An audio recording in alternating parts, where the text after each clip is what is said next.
ভাল পোৱাক কেতিয়াও অভ্যাসলৈ পৰিৱৰ্তন নকৰিবা, কাৰণ যেতিয়াই অভ্যাসলৈ পৰিৱৰ্তন কৰা হয় তেতিয়াই তেওঁ তাই এৰি থৈ যোৱা সময়ত কটাবলৈ বহুত কষ্টকৰ হৈ পৰে।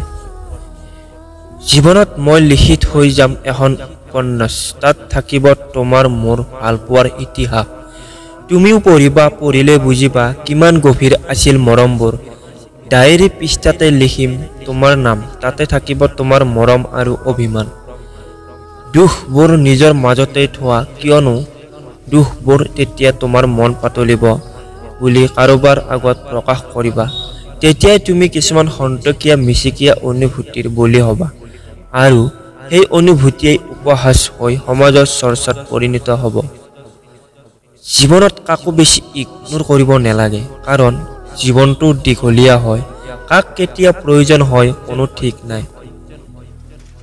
তুমি ভালে থাকা, মোৰনো কি আছে, মই দাপোনহে ভাঙি যোৱা অভ্যাস আছে।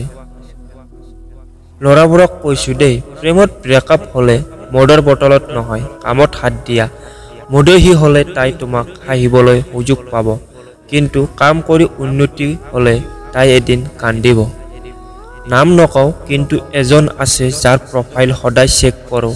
মোবাইলৰ গেলাৰীত নহয়, বুকুৰ একোনাত খুব সযতনে কোনেও নজনাকৈ সাঁচি ৰাখিছোঁ।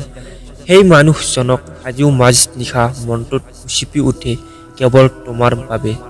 ভগৱানৰ ওচৰত এটাই প্ৰাৰ্থনা কৰোঁ, ভালে থাকক সেই বিশেষ মানুহজন। জীৱনৰ বাটত লগ পোৱা প্ৰত্যেকজন ব্যক্তিকে মনত ৰখা উচিত, কাৰণ কাক কেতিয়া প্ৰয়োজন হয় সেয়া কোনেও ক'ব নোৱাৰে।